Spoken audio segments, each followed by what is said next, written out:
महावीर स्वामी की जय।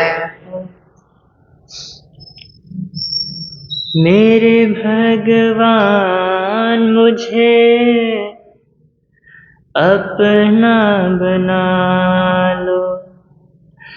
मेरे भगवान मुझे अपना बना लो।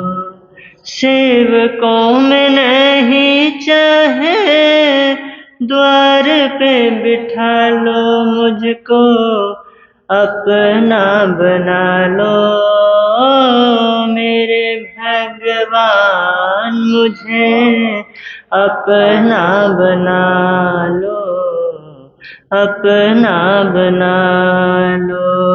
भोले भटके हम द्वार तेरे आए, दास्तां हमारी किसको सुनाए। जब मन का नाता जोड़ लिया तुमसे प्रभुवर, अपना बना लो। मेरे भगवान मुझे अपना बना लो। सेवकों में नहीं चाहे द्वार पे बिठा लो, मुझको अपना बना लो। मेरे भगवान मुझे अपना बना लो, अपना। जीवन के राहों में कांटे बिछे हैं, चलते चलते पैरों में कांटे चुभे हैं। तुम हो कहाँ आकर मुझको संभालो प्रभुवर, अपना बना लो। मेरे भगवान मुझे अपना बना लो, अपना बना लो। मेरे भगवान मुझे अपना बना लो। सेवकों में नहीं चाहे द्वार पे बिठा लो, मुझको अपना बना लो। मेरे भगवान मुझे अपना लो, अपना बना लो। मैं तेरे द्वार पे आया हूँ भगवन, मुझे राह दिखाओ। मैं भटका हूँ भगवन, दौर जिंदगी की आप ही संभालो प्रभुवर, मुझको बना लो। मेरे भगवान मुझे अपना बना लो, अपना बना लो। सेवकों में नहीं चाहे द्वार पे बिठा लो, मुझको अपना बना लो। मेरे भगवान मुझे अपना बना लो, अपना बना लो, अपना बना लो, अपना बना लो।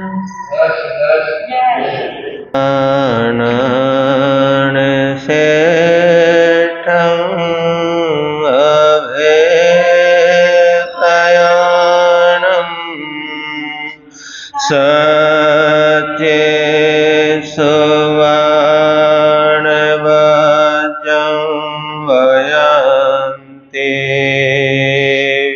तवेषु वा उत्तमं ब्रह्मचर्यं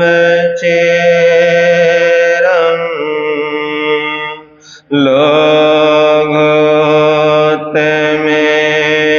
समरे नाय पोते।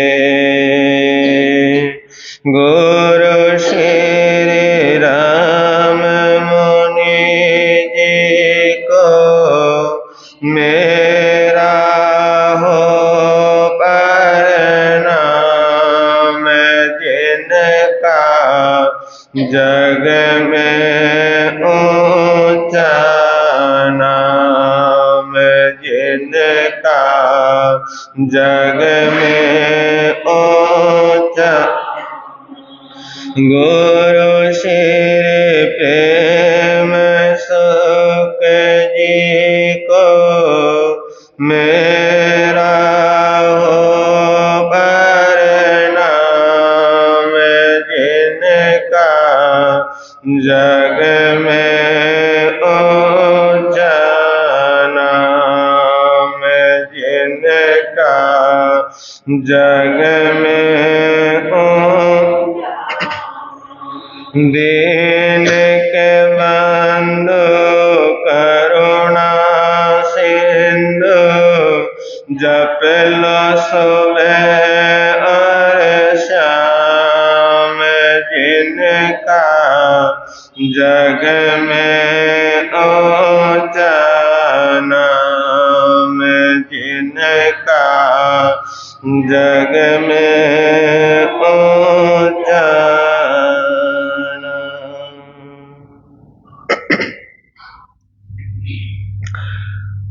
सबसे पहले शासनपति शरमण भगवान महावीर स्वामी की सदाकार जय हो विजय हो। ध्यान योगी आचार्य सम्राट पूज्य श्री शिव मुनि जी महाराज साहब, जिन शासन गौरव पूज्य गुरुदेव श्री राम कुमार जी महाराज साहब, परम सेवा भावी पूज्य गुरुदेव श्री प्रेम सुख जी महाराज साहब, महाशरमण पूज्य गुरुदेव श्री सतीश मुनि जी महाराज साहब, संग रतन उपाध्याय प्रवर पूज्य गुरुदेव श्री रविंद्र मुनि जी महाराज साहब, सर्वधर्म दिवाकर पूज्य गुरुदेव श्री रमणीक मुनि जी महाराज साहब, इन सभी गुरु भगवंतों की सदाकार जय हो विजय हो। पाठ पर विराजित हिमाचल रतन पूज्य गुरुदेव श्री जितेंद्र मुनि जी महाराज साहब के चरणों में सत बंदन। तेजस मुनि जी, उपस्थित धर्म प्रेमी बंधुओं तथा माताओं बहनों, आपके समक्ष कुछ कहूं उससे पहले गीत की कुछ पंक्तियां हैं। आप सभी बोलने का भाव रखें, गुनगुनाने का भाव रखें। दुनिया में तो आया है तो कुछ करके जिए जा, जीवन मिला अनमोल तो जिनवाणी पिए जा। दुनिया में तो आया है तो कुछ करके जिए जा, जीवन मिला अनमोल तो जिनवाणी पिए जा। घर तेरा कहीं और तू आया है कहाँ से, घर तेरा कहीं और तू आया है कहाँ से। भटका हुआ तो खो गया है सारे जहां से, भटका हुआ तो खो गया है सारे जहां से। संयम से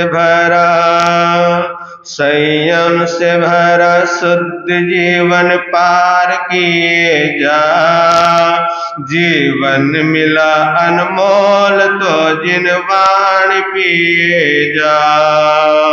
दुनिया में तो आया है तो कुछ करके जीवन मिला अनमोल तो जिनवाणी पिए जा। शिकवान शिकायत तेरी कहीं चलेगी, शिकवान शिकायत ये तेरी कहीं चलेगी। जिनवाणी तुझे बार बार कहाँ मिलेगी, जिनवाणी तुझे बार बार कहाँ मिलेगी। श्रद्धा से किसी संत के चरणों में चला जा। जीवन मिला अनमोल तो जिनवाणी पिए जा। दुनिया में तू आया है तो कुछ करके जिए जा। जीवन मिला अनमोल तो जिनवाणी पिए जा। समझात तेरे मन को अरे प्यारे मुसाफिर। समझात तेरे मन को अरे प्यारे मुसाफिर। कुछ भी नहीं आता तो बजे प्यार से महावीर। कुछ भी नहीं आता तो बजे प्यार से महावीर। करतूत बुरे छोड़ के सत्य कर्म किए जा। जीवन मिला अनमोल तो जिनवाणी पिए जा।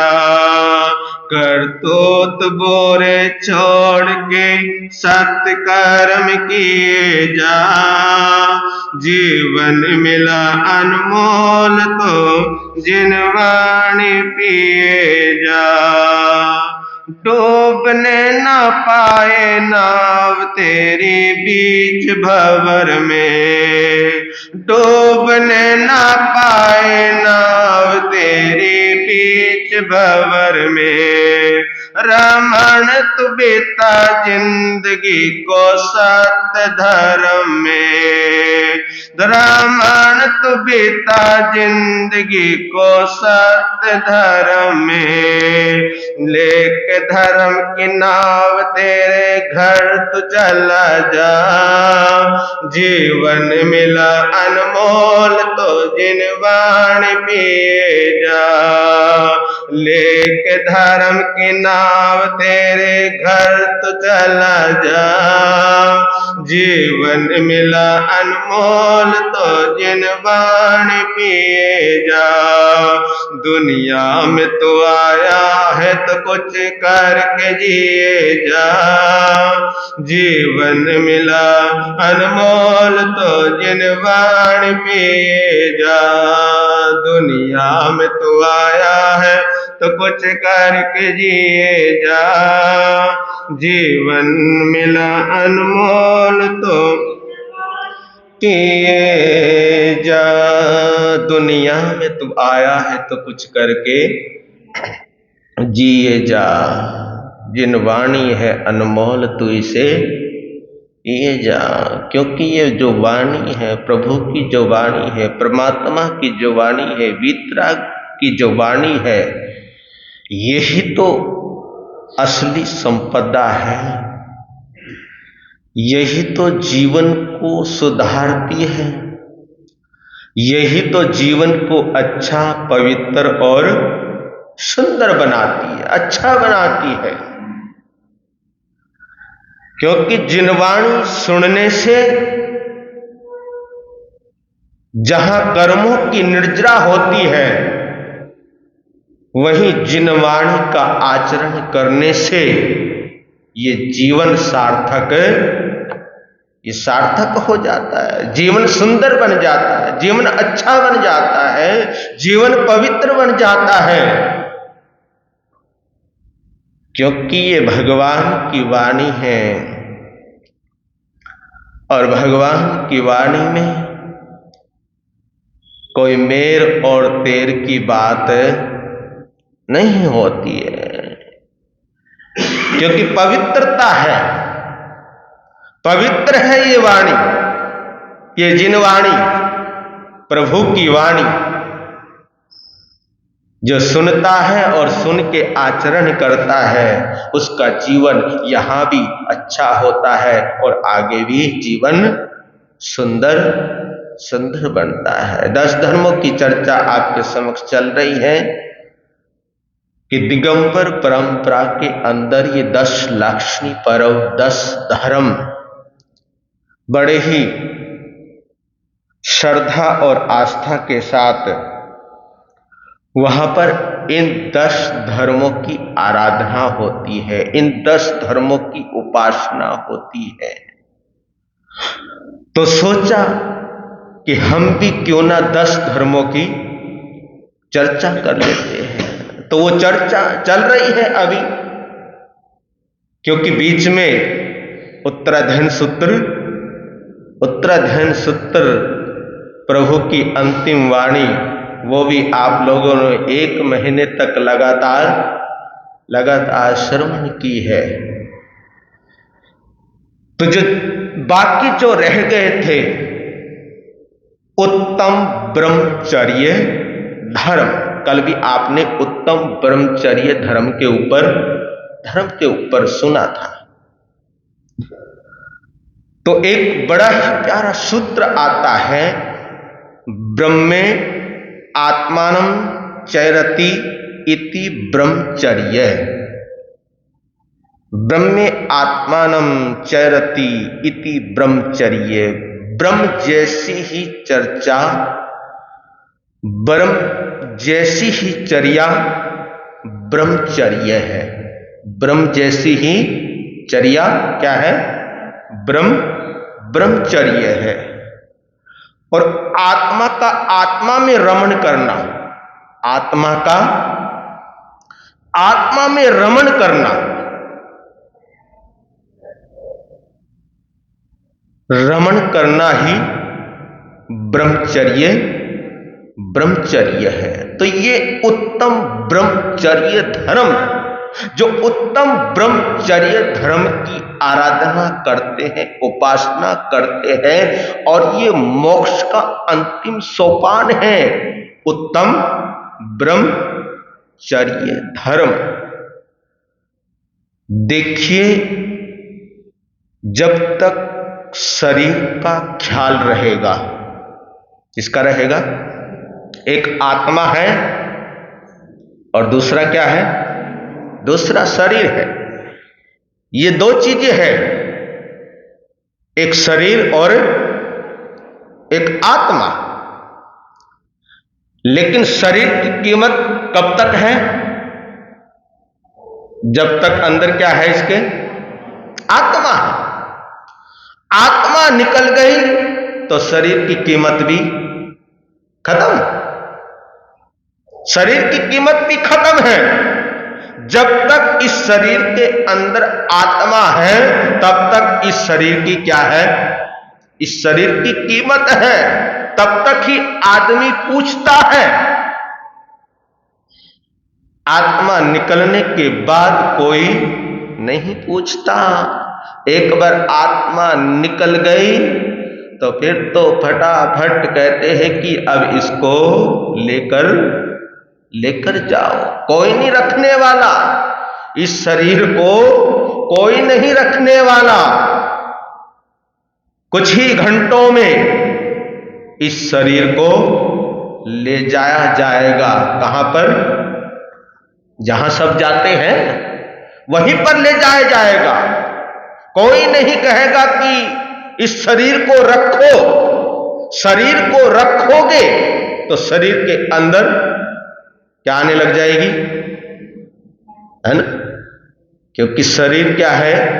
पुद्गल है, मिट्टी है। तो शरीर की कीमत तभी तक है जब तक इस शरीर के अंदर क्या है? आत्मा है। जब तक शरीर का ख्याल है, या जब तक हम शरीर का ख्याल रखेंगे, तब तक ब्रह्मचर्य के अंदर बाधा आती ही रहेगी, बाधा होती रहेगी। क्योंकि हमारी दृष्टि किसके ऊपर है? शरीर के ऊपर है। आत्मा को हमने क्या कर दिया है? आत्मा को हमने गौण कर दिया है। आत्मा को हम भूल गए हैं। बस हमारी दृष्टि किसके ऊपर है? शरीर के ऊपर है। और जब तक शरीर पर दृष्टि रहेगी, तब तक ब्रह्मचर्य में बाधा आती ही रहेगी। क्योंकि शरीर का जो सुख है, शरीर का जो सुख है वो संसार का सुख है। शरीर का जो क्या है, शरीर का जो सुख है वो किसका सुख है, वो संसार का सुख है। और आत्मा का जो सुख है वही सच्चा, वही तो सच्चा सुख है, वही अच्छा सुख है, वही अस्थाई सुख है। आत्मा का जो सुख है वो सच्चा क्या है, वो सच्चा सुख है। और ये सच्चा सुख सिर्फ ब्रह्मचर्य के द्वारा ही क्या हो सकता है, प्राप्त हो सकता है। इसलिए कहते हैं कि इंद्रियों का सुख कच्चा सुख। इंद्रियों का, कितनी इंद्रियां हैं, 5 इंद्रियां हैं। और हर इंद्री अपना कार्य, हर इंद्री अपना कार्य करती है, हर इंद्री अपना काम करती है। तो इंद्रियों का सुख कच्चा सुख है। कच्चा मतलब थोड़ी देर के लिए सुख है। इंद्रियों का सुख कच्चा सुख है, आत्मा का सुख सच्चा सुख है। आत्मा का सुख क्या है, सच्चा, आत्मा का सुख सच्चा सुख है। याद रखना, चिंतन करना कि जिस सुख को पाने के बाद, जिस सुख को पाने के बाद दुख मिले, जिस सुख को पाने के बाद दुख मिले, वो सुख नहीं हो सकता। वो क्या नहीं हो सकता, जिस सुख को प्राप्त करने के बाद क्या मिले, हैं, दुख मिले, वो सच्चा सुख नहीं हो सकता। और जिस सुख को पाने के बाद सिर्फ सुख ही सुख है, सुख ही सुख मिले, वो सच्चा सुख हुआ करता है। जिस सुख को पाने के बाद क्या मिले, जिसमें कोई दुख ना हो, बस वहां पर क्या हो, सुख ही सुख हो, उसको क्या कहते हैं, उसको सच्चा सुख कहते हैं। विचार कीजिए कि जिस सुख में अंत आ जाए, जिस सुख में क्या आ जाए, अंत आ जाए, इसका मतलब समझे, जिस सुख में अंत आ जाए, इसका मतलब यह है कि अभी दुख भी आएगा। जिस सुख में अंत आ जाए, इसका मतलब क्या है कि अभी दुख भी आएगा।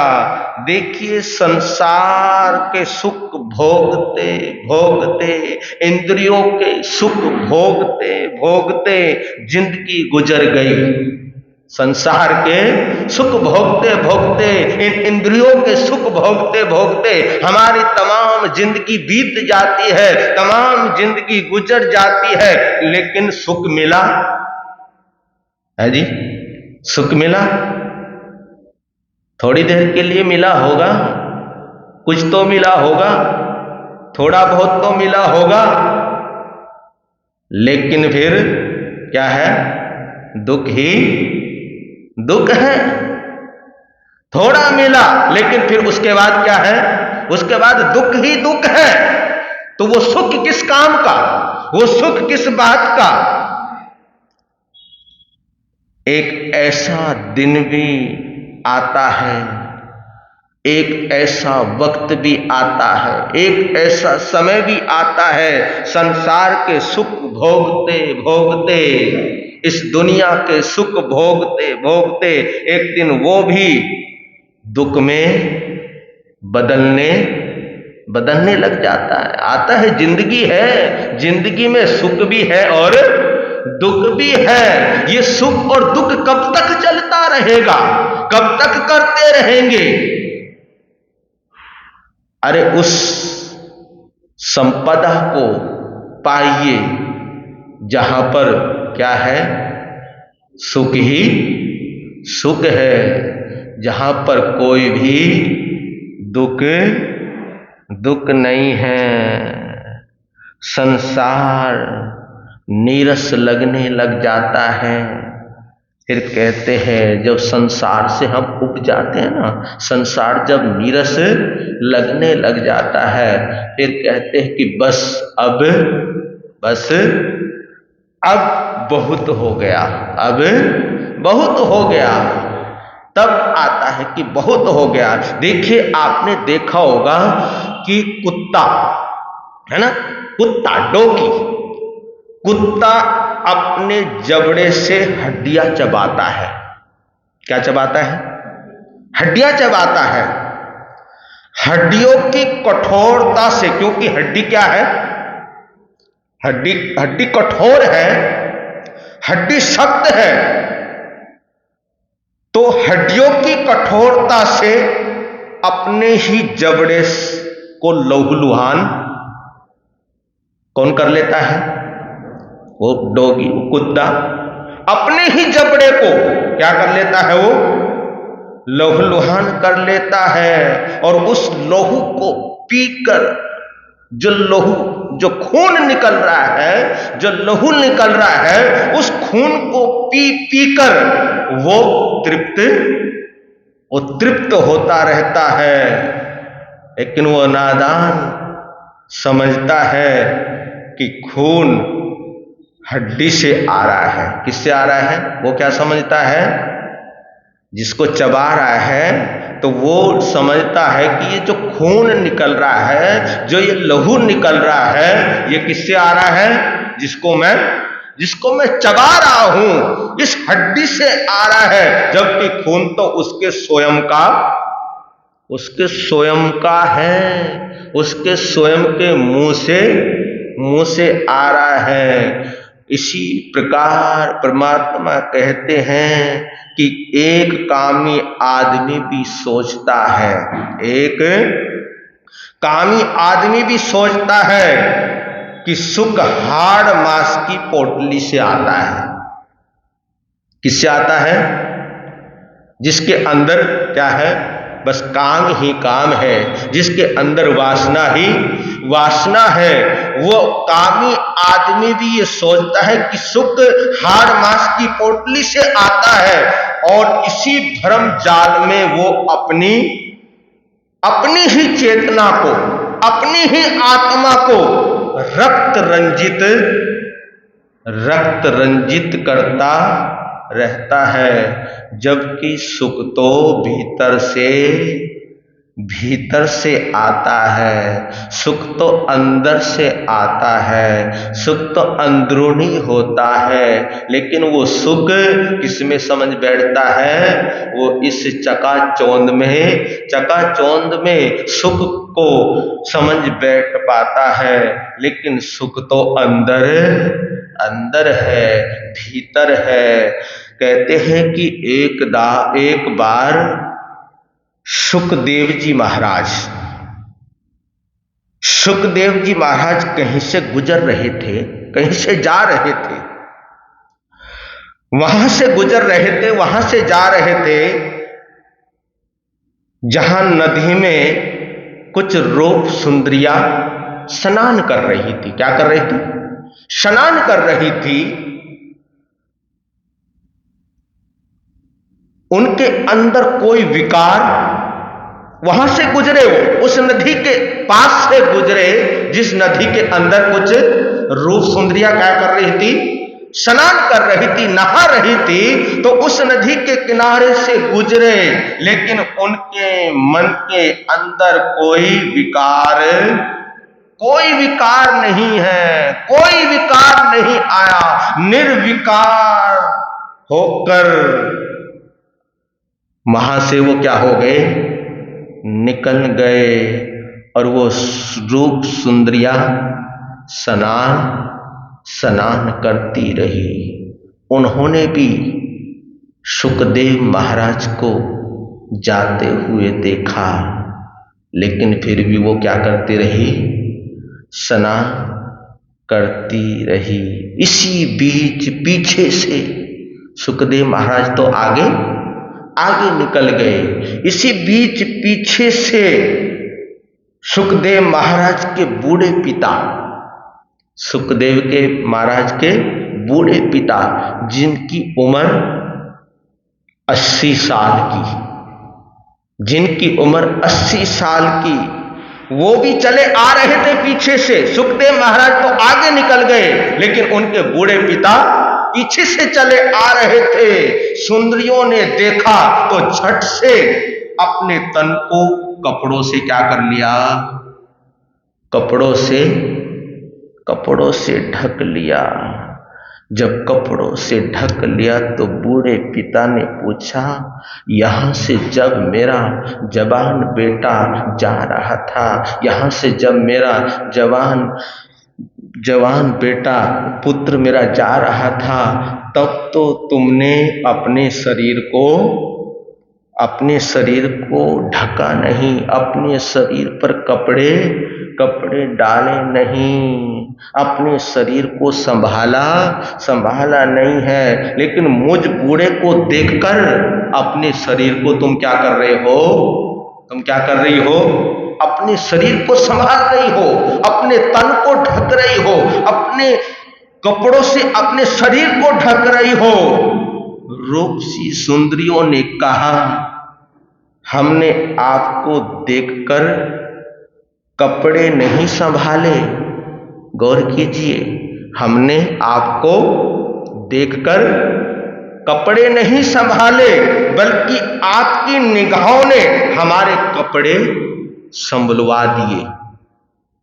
समझिए, हमने आपको देखकर कपड़े नहीं संभाले, लेकिन आपकी जो निगाह थी, आपकी जो दृष्टि थी देखने की, आपकी जो दृष्टि थी, आपकी जो निगाह थी, उन निगाहों ने हमारे को मजबूर कर दिया इस तन को ढकने के लिए, इस शरीर को संभालने के लिए। आप जिस तरह से घूर कर देख रहे थे, आप जिस तरह से हमारे को घूर के देख रहे थे, आपकी नियत ने हमें तन पर वस्त्र डालने को क्या कर दिया, मजबूर कर दिया। आप अपनी आंखें संभालो, आप अपनी निगाह संभालो, आप अपनी आंखें संभालो। हमें कपड़े नहीं संभालने पड़ेंगे, हमें कपड़े नहीं संभालने पड़ेंगे। पहले अपने आप को संभालिए, अपनी नियत को संभालिए, अपनी निगाह को संभालिए। जब आप अपनी आंखों को संभाल लेंगे तो हमारे को कपड़े, अपना शरीर संभालने की कोई जरूरत नहीं पड़ेगी। तो ब्रह्मचर्य का मतलब है अपनी निगाहें और नियत को संभाल कर रखने से, अपनी निगाह और नियत को संभाल कर रखने से है। एक सन्यासी और बच्चे में इतना ही अंतर होता है। एक सन्यासी जो बच्चा है, एक सन्यासी और बच्चे के अंदर इतना ही अंतर होता है, इतना ही फासला होता है कि बच्चे में विकार अभी पैदा नहीं हुए। बच्चे के अंदर अभी क्या नहीं हुए? जो बच्चा है, छोटा है, अभी बच्चे के अंदर क्या नहीं हुए? विकार पैदा नहीं हुए। इसलिए तो बच्चे को किसका रूप कहते हैं? भगवान का रूप कहते हैं। अरे बच्चा तो भगवान का रूप ही होता है, लेकिन जैसे जैसे बच्चा थोड़ा कुछ बढ़ने लग जाता है, बड़ा होने लग जाता है, और जब वो हमारी एक्टिविटी देखता है, जब हमारे अंदर मेर तेर देखता है, जब हमारे अंदर छोटे और बड़े, अपने और पराये का भेद देखता है, तो अपने आप ही ऑटोमेटिक उसके अंदर ये भावनाएं उत्पन्न होने लग जाती है, भावनाएं आ जाती है। तो जो बच्चा होता है, एक सन्यासी और बच्चे में इतना ही अंतर होता है कि बच्चे के अंदर अभी विकार पैदा नहीं हुए हैं और सन्यासी उन विकारों को पैदा होने नहीं देता। सन्यासी जो होगा उन विकारों को अपने मन में पैदा नहीं होने देता। कहते हैं कि बरसात का महीना था। किसका? बरसात का महीना था। नदी नाले उफान पे थे, नदी में इतना पानी था। एक जवान सन्यासी और एक बूढ़ा सन्यासी, एक जवान सन्यासी और एक बूढ़ा सन्यासी दोनों नदी के किनारे पहुंच गए। लेकिन नदी में पानी, नदी के अंदर पानी बहुत है और नदी के उस पार जाना है। नदी में पानी बहुत है। इधर उधर देखा, खड़े रहे। जब वो खड़े हुए थे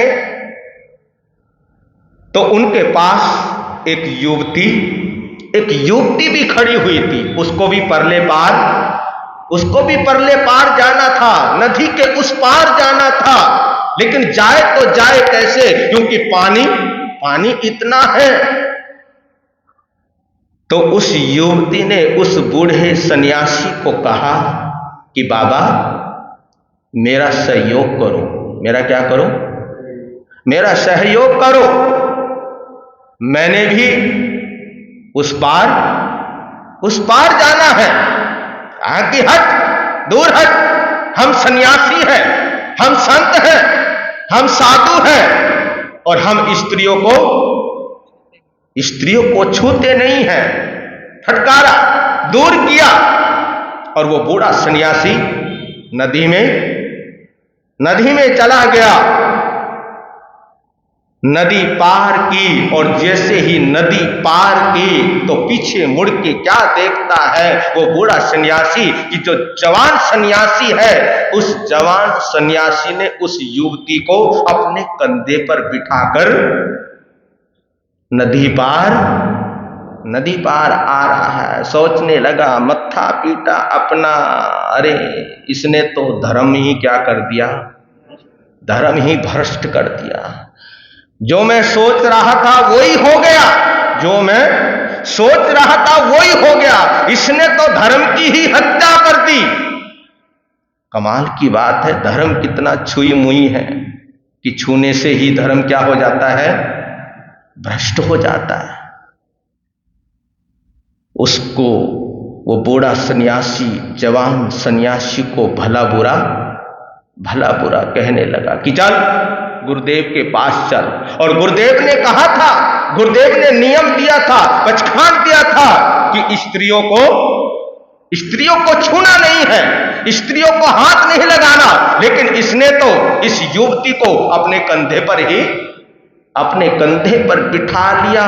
चल गुरुदेव के पास पहुंच गए दोनों अपने गुरुदेव के पास। लेकिन गुरु कोई छोटे मोटे गुरु नहीं थे। सब बात कहा कि गुरुदेव इसने तो धर्म ही क्या कर दिया, धर्म भ्रष्ट कर दिया। इसने तो अपने धर्म की हत्या कर दी। क्या हुआ? कहा कि गुरुदेव इसने एक युवती को अपने कंधे पर बिठाया। तो गुरुदेव ने कहा कि ये युवा तो उस युवती को कंधे पर बैठाकर नदी के उस पार ही उतार कर आ गया। उस युवती को कंधे पर बिठाकर नदी के उस पार ही उतार कर आया। लेकिन तुम तो उसे अभी तक अपने मन में बिठाए हुए हो। तुम तो अभी अपने मन में बिठाए हुए हो। तुम उसे अपने मन से कब उतारोगे? तुम उसे अपने मन से कब उतारोगे? सोचो, तुम ही सोचो कि दंड किसे दिया जाए, दंड का भागीदारी कौन है? चिंतन करना कि सब कुछ छोड़ने के बाद भी क्यों हमारा चित्त, क्यों हमारा मन विकृतियों की तरफ चला जाता है? क्यों हमारा मन विकारों से भर जाता है? उनमें विकार भले ना हो, उस युवती के अंदर विकार भले ना हो, पर हमारे मन में विकार क्यों आ जाते हैं, है ना? किसी को देखकर कोई जा रही है तो उनको देखकर भी कई बार मन में क्या आ जाते हैं? जरूरी नहीं है कि उनके मन में कोई विकार हो, लेकिन उनको देखकर मन में क्या आ जाते हैं? मन में विकार आने लग जाते हैं। तो इससे पता लगता है कि आज हमारा ब्रह्मचर्य बाहर से ओढ़ा हुआ है। कि कहां से ओढ़ा हुआ है? ब्रह्मचर्य बाहर से ओढ़ा हुआ है। अगर अंदर से ओढ़ा होता तो विकार मन के अंदर आते ही नहीं, ऐसे भाव आते ही नहीं, मन मलिन होता ही नहीं, मन के अंदर बुरे भाव आते ही नहीं। तो ब्रह्मचर्य केवल काम और वासना तक ही सीमित नहीं रहता।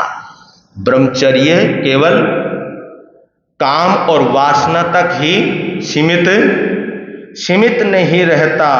ये जो 5 इंद्रियां हैं, ये जो पांचों इंद्रियों के जो हम अधीन हैं, किसके अधीन हैं हम?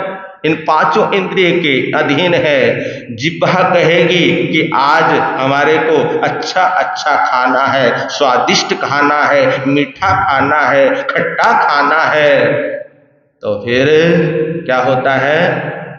उसके अधीन है। हमारे कुछ अच्छा सुनना है ना, कुछ संगीत सुनना है, गाने सुनने हैं। ये जो 5 इंद्रियां हैं, इन 5 इंद्रियों के अधीन रहने वाला जो मन है, इन 5 इंद्रिय के में अधीन जो रहने वाला कौन है? जो हमारा मन है। मन की हर प्रकार से क्या करना है? हमारे को मन को हर प्रकार से नियंत्रित करना ही क्या है? ब्रह्मचर्य है।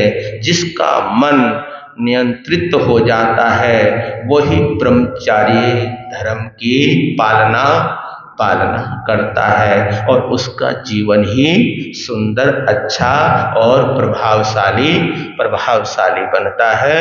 वीर नाम के हीर मोती, गुरु नाम के हीर मोती, प्रभु नाम के हीर मोती मैं बिखराऊं गले। ले लो रे कोई राम का प्यारा, शोर मचाऊं गले। ले लो रे कोई गुरु का, शोर मचाऊं गले। दौलत के दीवानों सुन लो, एक दिन ऐसा आएगा, धन दौलत और महल खजाना यहीं पड़ा रह जाएगा। अरे धन दौलत और महल खजाना यहीं पड़ा रह जाएगा। सुंदर काया मिट्टी बनेगी, सुंदर काया मिट्टी बनेगी, चर्चा होगी गली गली। ले लो रे कोई राम का प्यारा, शोर मचाऊं गली गली। ले लो रे कोई गुरु का प्यारा, शोर मचाऊं गली गली। जिसने ये सब मोती लूटे वो तो माला माल हुए। दौलत के जो बने पुजारी आखिर वो कंगाल हुए। अरे दौलत के जो बने पुजारी आखिर वो कंगाल हुए। सोना चांदी वालों सुन लो, लोहे कपड़े वालों सुन लो, अरे यमुना नगर वालों सुन लो, बात सुनाऊं खैर। ले लो रे कोई राम का प्यारा, शोर मचाऊं गले गले। ले लो रे कोई गुरु का प्यारा, शोर मचाऊं गले गले। हो शोर मचाऊं, शोर मचाऊं, शोर मचाऊं गले गले। जय विजयोधन शासन की जय विजय।